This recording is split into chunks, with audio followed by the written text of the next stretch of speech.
Bismillahirrahmanirrahim. Assalamualaikum warahmatullahi ta'ala barakatuh.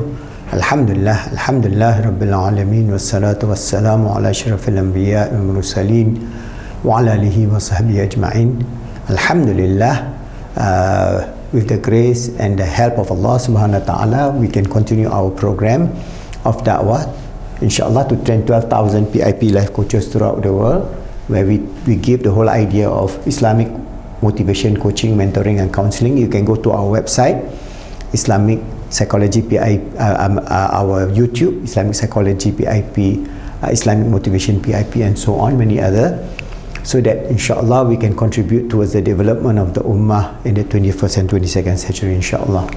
So we have to move about to develop a very positive worldview of Islam in terms of transforming ourselves, family, the Ummah and humanity as we face this climate disaster that could engulf the whole world and that could even be the end of civilization in 100 years.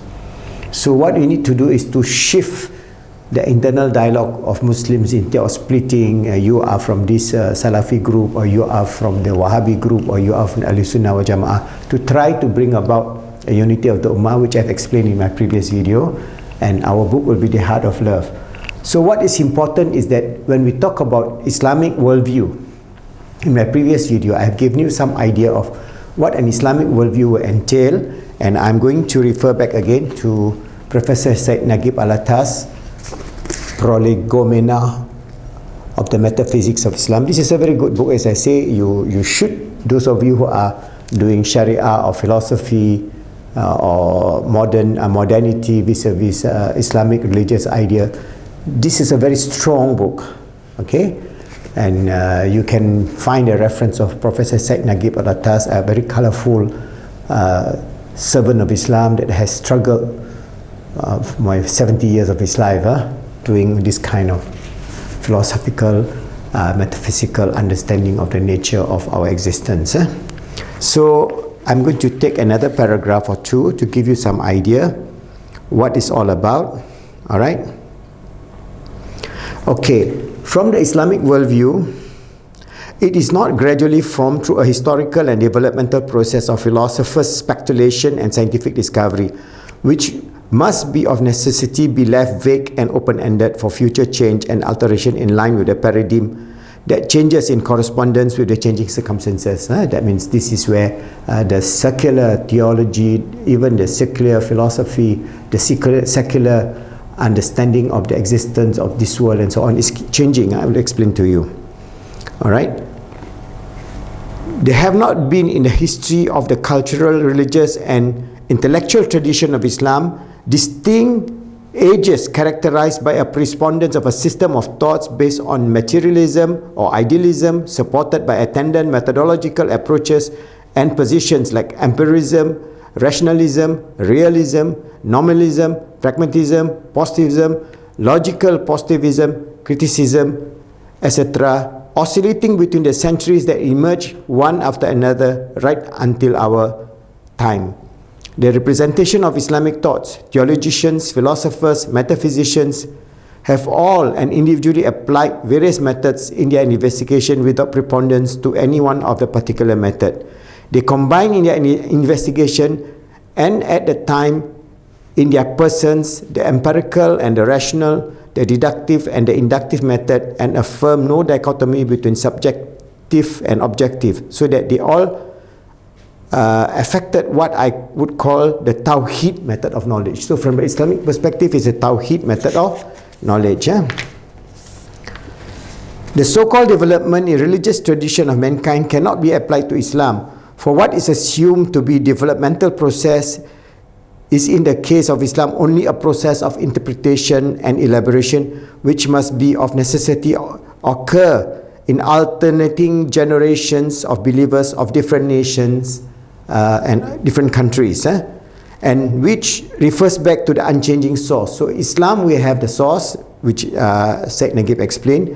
As such, the worldview of Islam is characterized by the all authenticity and the finality of points of what is ultimate and is it projects a view of reality and truth that encompasses existence of life altogether in a total perspective, whose fundamental elements are permanently established.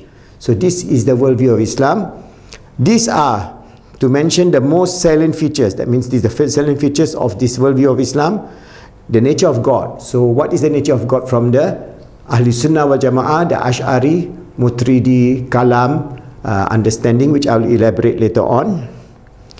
The revelation, that means we have the word of Allah, the revelation from Allah, the Quran, and His creation of man and the psychology of the human soul. So what is the human soul and what is the psychology of the human soul, which I have elaborated quite deeply in our book, Post-Islamic Psychology, a Transcendent Model to Achieve Peace and Happiness and Success, which you should try to get a copy. You can request for a free download PDF file, we'll give it to you.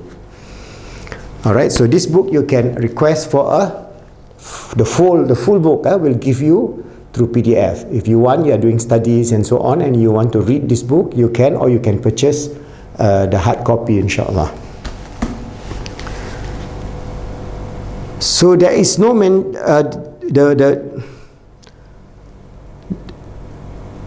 the most salient features are the nature of God, of revelation, that is the Quran, of His creation of man and the psychology of the human soul, of knowledge. What is the nature of knowledge? Of religion, of freedom, of values and virtues, of happiness, all of which together with the key terms and concepts that unfold have profound bearing upon our ideas about change, development and progress. I propose here in this introduction to give you a gist only of some of these fundamental elements of the worldview of Islam. A comprehensive statement of this of their nature is already set forth in this book. So what is important is that when we understand this perspective of the nature of Islam, we are not a secular, materialistic, ideological type of civilization. The civilization in Islam developed through the sources of revelation. That means revelation in Islam explains the nature of Allah, God, who He is.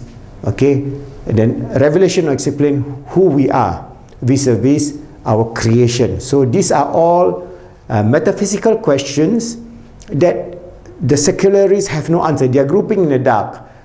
Islam also answer what is the nature of consciousness. Alright, what is the nature of will and so on. So from this perspective, inshallah, we can give you a better and deeper understanding, because in the Western civilization, the root cause of the degeneration of the Ummah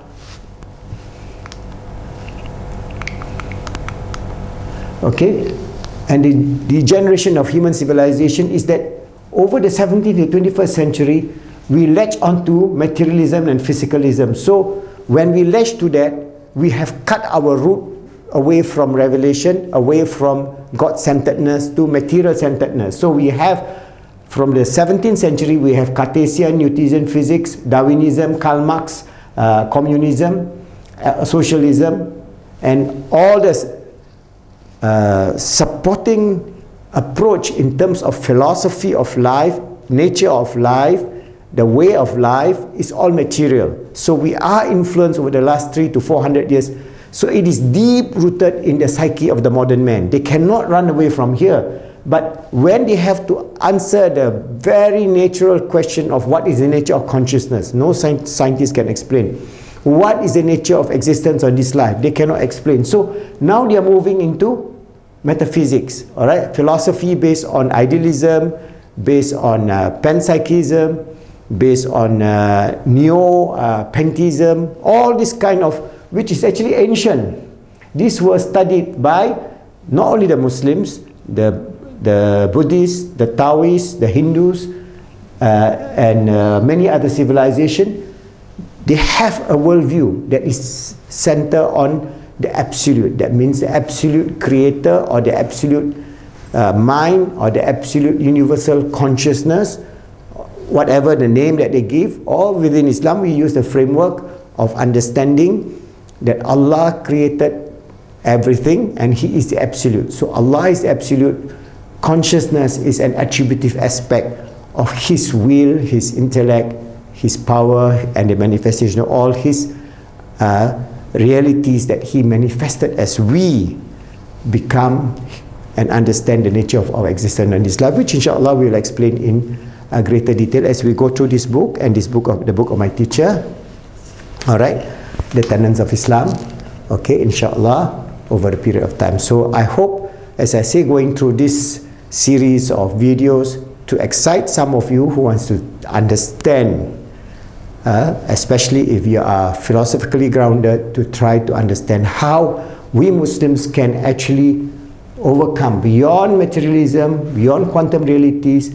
We can have a good and deep understanding of the true nature of consciousness and the true nature of all realities that is existence in the created world, vis-a-vis the true nature of the absolute, Allah subhanahu wa ta'ala, and the revelation that He has endowed upon His prophets, Muhammad sallallahu alaihi wasallam, and the previous prophet, more than 124,000 of them, and the sunnah or the saying of the Prophet Muhammad sallallahu alaihi wasallam, and how this is formulated or put together into various levels of knowledge, which we Muslims must appreciate the great servants, the thousands or millions of purified souls who have carried this through generation by generation, sanad by sanad, teacher by teacher, hand by hand, to bring this beautiful truth to all of us. May Allah subhanahu wa ta'ala bless them all and give them the best of Jannah. And may we all realize our purpose and meaning in life, to know that we are the sincere servant of Allah, His Khalifa on this earth, always striving to make ourselves good, helping others to be good, and making the world good, inshallah.